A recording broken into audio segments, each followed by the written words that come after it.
Monsieur le Président Francois Hollande, members of the press, ladies and gentlemen. First of all, we wish to thank President Hollande for the kind invitation you have extended to me. This is my first visit to France, and it has become all the more memorable due to the warmth and hospitality that the government and people of France have demonstrated. France is a country held by my people in high regard. This is not only because of the many advancements your people take pride in, but also and more importantly, because France, almost 30 years ago, was among the first in the community of nations to recognize the revolutionary government of my mother, Corazon Aquino. France, at a critical juncture in our nation's history, stood by us as we worked to rebuild our democratic institutions. Then as now, France has been a close friend and reliable partner of the Filipino people. Our two nations, after all, have always aspired to preserve the values that we share: democracy, social justice, the protection of human rights, and the respect for the rule of law. These same values have guided my nation in treading the straight path to inclusive growth and development. Bearing in mind this strong partnership our two nations share, the President and I discussed a wide range of issues that seek to enhance our relationship. First, the President and I resolved to deepen the Philippines and France's partnership in the political, security, economic, and cultural spheres.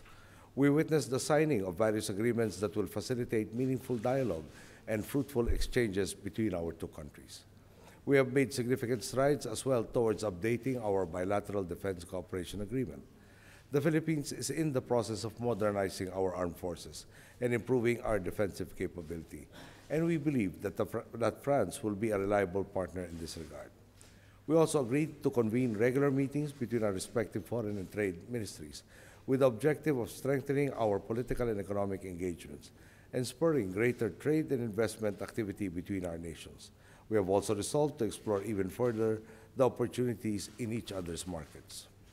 Our deeper engagement only encourages the Philippines even more, as our nation is now more open for business. With a GDP growth of 7.2%, the Philippines was one of the fastest growing economies in Asia last year. The economy is expected to grow between 6.5 to 7.5% in 2014 and 7 to 8% in 2015. Our population, estimated at 100 million people whose median age is between 23 to 24 years old, is proud of its world-class workforce. It is one that is young, educated, skilled, innovative, and dynamic. This is seen in the number of Filipinos who are high-end users of various ICT networks. The Philippines is determined to capitalize on the significant gains we have made in just 4 years.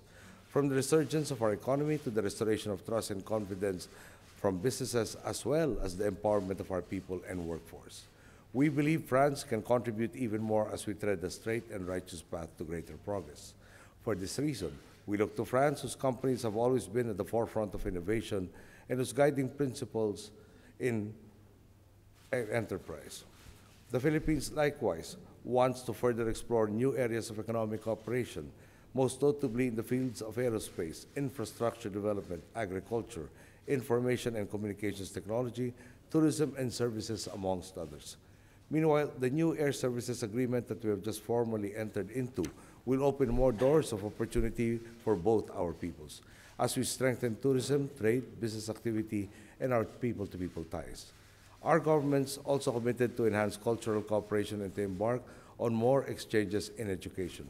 The agreement between the École Nationale d'Administration and the Development Academy of the Philippines looks into the establishment of training and exchanges that will benefit our many civil servants in the Philippines as they work to provide improved services. In the same manner, cooperation in the cultural field will without doubt promote heritage conservation, language and arts training, and cultural management, areas that are of vital importance in fostering greater understanding, thus adding to the reservoir of goodwill between our peoples. Second, I also had the opportunity to share with President Hollande the latest positive news on our government's efforts to forge genuine peace and development in Mindanao.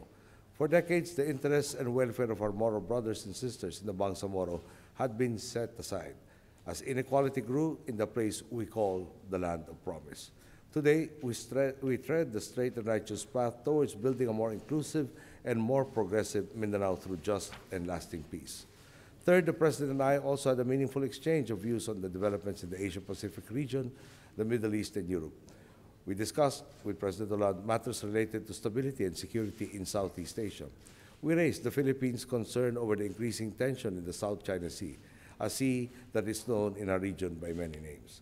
As President, I believe that with these concerns comes the necessity for all countries in the region to commit to the peaceful settlement of disputes in accordance with international law, including the United Nations Convention on the Law of the Seas, or UNCLOS. This is the path my nation has chosen to take. Mindful of the need for rational, responsible action, the President and I talked about the threat of climate change and the need for concrete and effective results from climate talks. I find this an opportune time to discuss this year, especially since the upcoming Conference of the Parties, or COP21, will be held in Paris next year. We live in a single planet, and it is incumbent upon all of us, especially for the countries that have the capacity to contribute significantly to combating climate change, to come up with an equitable mechanism that every nation, every corporation, and every individual will adhere to. Typhoon Haiyan should not be the new norm, and it is our collective responsibility, therefore, to ensure that we bequeath a safer, more inclusive, and more resilient world to the next generation. Finally, I extended the deep appreciation of the Filipino people for all the generous humanitarian assistance that the government and the people of France provided in the aftermath of Haiyan. Mr. President, the solidarity that France has demonstrated will never be forgotten by a grateful Filipino nation. Mr. President, we look to a future of deeper cooperation, one which will realize our people's greatest potentials. I am confident that we will continue to build on the successes of our relations and work even harder in achieving that vision of mutual progress, inclusiveness, and greater understanding that we share for our peoples. Thank you. Good day.